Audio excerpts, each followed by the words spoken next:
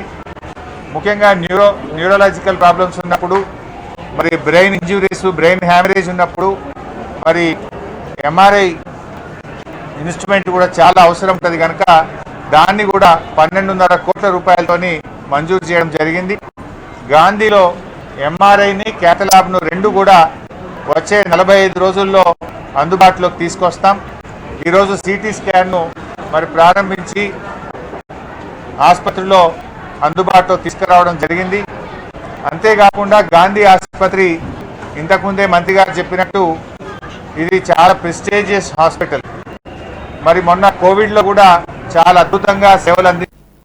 वजीर अफजाइश मवेशियान टी श्रीनिवास यादव ने गांधी हॉस्पिटल में मीडिया से बात करते हुए बताया कि गांधी अस्पताल उनके हल्के असम्बली सनत नगर का हिस्सा है और गांधी अस्पताल को कोरोना वबा की पहली और दूसरी लहर में बेहतर इलाज के सिलसिले में मुल्क भर के सरकारी दवाखानों में मिसाली होने का एजाज़ हासिल हुआ है और गांधी हॉस्पिटल में न सिर्फ तेलंगाना बल्कि मुल्क की दीगर रियासतों के कोरोना से मुतासिर मरीज सेहतियाब होकर आज बेहतर जिंदगी गुजार रहे हैं। उन्होंने बताया ग्रेटर हैदराबाद के बस्ती दवाखानों में कोरोना वैक्सीन देने के इक़दाम किए जाएंगे। टी श्रीनिवास यादव ने बताया कि वज़ीर आला के चंद्रशेखर राव ने गांधी हॉस्पिटल में असरी मशीनरी की सहूलत फराहम करने के लिए 100 करोड़ रुपए मंजूर किए हैं।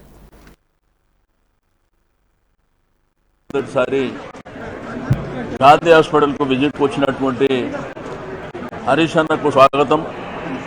గౌరవ హోంమంత్రి గారు, మేయర్ గారు, కలెక్టర్ గారికి, డిఎంఐ గారు, అదేవిధంగా ప్రతాప్ రెడ్డి గారు, పాత్రికేయ మిత్రులకు అందరికీ నమస్కారం. మరి ఈరోజు సిటీ స్కాన్ ఇనాగ్రేషన్ కార్యక్రమానికి వెంచేసినటువంటి హరీష్ అన్న, ఈరోజు హరీష్ అన్నకు ఇది ఒక నా నియోజకవర్గం, ఇది సనత్ నగర్ నియోజకవర్గం అన్న. ఈరోజు ఒక ప్రెస్టీజియస్ హాస్పిటల్, మరి ఎంతో కష్టపడి ఈ హాస్పిటల్ ఇక్కడికి రావడం జరిగింది. ఈరోజు దేశంలోనే ల్యాండ్ మార్క్గా ఉన్నటువంటి హాస్పిటల్. మరి తెలంగాణ రాష్ట్ర ప్రభుత్వం ఏర్పాటైన తర్వాత ఈరోజు గౌరవ ముఖ్యమంత్రి గారి ఆధ్వర్యంలో మరి ఒక హాస్పిటల్ ప్రత్యేకతను దృష్టిలో ఉంచుకొని కరోనా వైరస్లో ఈరోజు ప్రైవేట్ హాస్పిటల్స్ కూడా కరోనా పేషెంట్స్ని తీసుకున్న సందర్భంలో కూడా మరి గాంధీ హాస్పిటల్ చేసినటువంటి సేవలు, మరి విశేషమైనటువంటి సేవలు అందించడం జరిగింది. కాబట్టి ఈరోజు యావత్ భారతదేశంలో కరోనా పేషెంట్స్ కూడా care of address Gandhi hospital అయింది. అంటే మన హైదరాబాదు మన రాష్ట్రమే కాకుండా వేరే రాష్ట్రాల నుంచి కూడా వచ్చి ఇక్కడ జాయిన్ అయినటువంటిది నేను ఈ సందర్భంగా తెలియజేస్తా ఉన్నాను. మరి దీని తర్వాత ఇంకా చాలా అంశాలు ఉన్నాయి ఈ హాస్పిటల్కు సంబంధించి. నేను మంత్రి గారితో తర్వాత మాట్లాడడం జరుగుతుంది. కాబట్టి హరీష్ అన్నని మాట్లాడవలసిందిగా కోరుతాను. टीआरएस रुकन असेंबली व गवर्नमेंट विप बालका सुमन ने मीडिया से बात करते हुए बताया कि चीफ मिनिस्टर के चंद्रशेखर राव ने संगारेनी कॉलोनीज के 4 ब्लॉक के हराज को रोकने के सिलसिले में एक मकतूब वजीर आजम नरेंद्र मोदी को रवाना किया और रियासत की हुकूमत संगारेनी कॉलोनीज वर्कर्स की जानवी हड़ताल की मुकम्मल तायद करती है और टीआरएस हुकूमत संगारेनी कॉलोनीज वर्कर्स के तहफ़्फ़ुज़ के लिए संजीदगी के साथ इक़दाम कर रही है। बालका सुमन ने मरकजी हुकूमत पर इल्ज़ाम आयद किया कि वो तेलंगाना की आवाम के साथ सौतेला सलूक इख्तियार किए हुए है, चाहे वो धान की खरीदी का मसला हो या संगारेनी कॉलोनीज के 4 ब्लॉक्स के हराज का मामला हो, रियासत को फंड्स जारी करने का मसला हो या पालमूरू रंगारेड्डी आपाशी प्रोजेक्ट को कौमी दर्जा देने का हो। उन्होंने रियासती बीजेपी कायदीन से सवाल किया कि वो मरकजी हुकूमत के रियासती हुकूमत के रवैये के खिलाफ क्यों आवाज़ बुलंद नहीं करते, उसकी वजाहत करें। 43,000 మంది కార్మికులు, అదేవిధంగా కాంట్రాక్టర్ల వద్ద 20,000 మంది పొరుగు సేవల ఉద్యోగులు పనిచేస్తూ ఉన్నారు. ఈ సంస్థ 6 జిల్లాల్లో విస్తరించి సుమారు 11 పట్టణాలు, అదేవిధంగా 10 లక్షల మందికి పైగా జనానికి సంబంధించినటువంటి కార్పొరేట్ సోషల్ రెస్పాన్సిబిలిటీ సేవలు కానీ డిస్ట్రిక్ట్ మినరల్ ఫండ్ ట్రస్ట్ ఆధ్వర్యంలో కొంత నిధుల కేటాయింపుతో ఆ ప్రాంత అభివృద్ధి కానీ తన వంతు పాత్ర పోషిస్తున్నటువంటి సంస్థ ఈ సింగరేణి సంస్థ. అలాంటి సింగరేణి పని వల్ల ఈ భారతీయ జనతా పార్టీ కన్నుబడ్డది. కేంద్ర ప్రభుత్వం యొక్క కన్నుబడి వాళ్ళు ఈ సింగరేణి సంస్థను దెబ్బతీయాలని చెప్పి కుట్ర చేస్తూ ఉన్నారు. ఆ కుట్రలో భాగంగానే ఒక 4 బొగ్గు బ్లాక్లను వేలం వేయాలని చెప్పి నిర్ణయించి దానికి తగ్గట్టుగా వాళ్ళు ప్రయత్నాలు కొనసాగిస్తున్నటువంటి తీరు ఇవాళ యావత్ సింగరేణి కార్మిక లోకం వాళ్ళు పోరాటం చేస్తూ ఉన్నారు. దీనికి వ్యతిరేకంగా 72 గంటల పాటు సమ్మెకు మా తెలంగాణ బొగ్గుగని కార్మిక సంఘం ఇతర కొన్ని సంఘాలను కలుపుకొని పిలుపునిచ్చింది. మొన్న నిన్న ఈ రోజు సమ్మె నడుస్తూ ఉంది. మేము కూడా కోల్బెల్ట్ ఏరియా ప్రజాప్రతినిధులు సింగరేణి ప్రాంతంలో ప్రాతినిధ్యం వహిస్తున్నటువంటి ప్రజాప్రతినిధులు నిన్న వివిధ ప్రాంతాల్లో స్వయంగా మా మంత్రి కొప్పులీశ్వర్ గారితో సహా మా ఎంపీలు ఎమ్మెల్యేలు అందరం కూడా కార్మికులకు సంఘీభావంగా నిన్న సమ్మెలో కూడా మేము పాల్గొన్నాం. నేను స్వయంగా KK1 మైన్ దగ్గర మనమరిలో నేను కూడా నిన్న కార్మికులతో పాటు ఈ సమ్మెకు మద్దతుగా కేంద్ర ప్రభుత్వ సింగరేణి సంస్థ కార్మికుల వ్యతిరేక విధానానికి వ్యతిరేకంగా మేము కూడా నిన్న संगारेनी कॉलोनीज लिमिटेड के वर्कर्स की हड़ताल आज तीसरे रोज में दाखिल होगी, जिसकी वजह से रियासत के 6 अजला में संगारेनी के जेर जमीन और ओपन कास्ट की 45 कानों में मुसलसिल तीसरे रोज भी कोयले की निकासी का अमल मुतासिर रहा।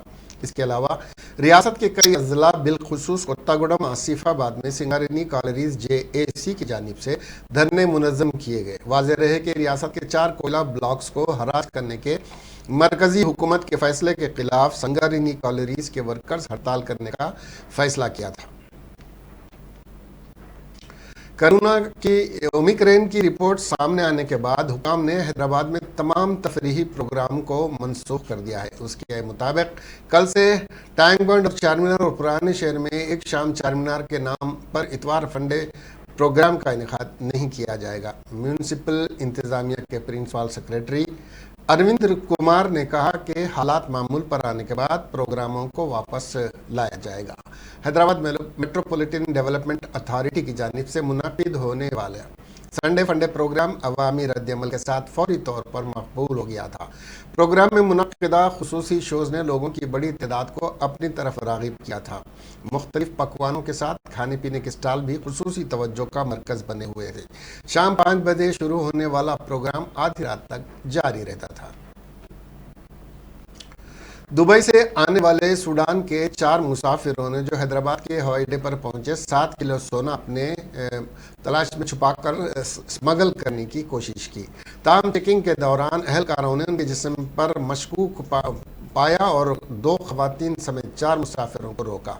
मुसाफिरों का मुकम्मल स्कैन किया गया। जब एहलकारों को उनकी तलाशी के लेने के बाद सोने की सलाखें और पेस्ट की शक्ल में सोना उनके पेट में छुपा हुआ पाया गया। अहदेदारों ने बताया कि जब्त किया गया सोना 7 किलो 300 ग्राम है और इसकी कीमत 3 करोड़ 60 लाख रुपए है।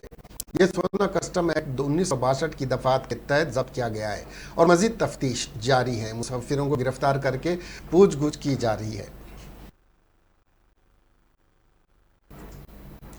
इसके साथ ही ये खबरें यहीं खत्म हुई। अब हमें दीजिए इजाजत और देखते रहिए आपका अपना INN चैनल। खुदा हाफिज।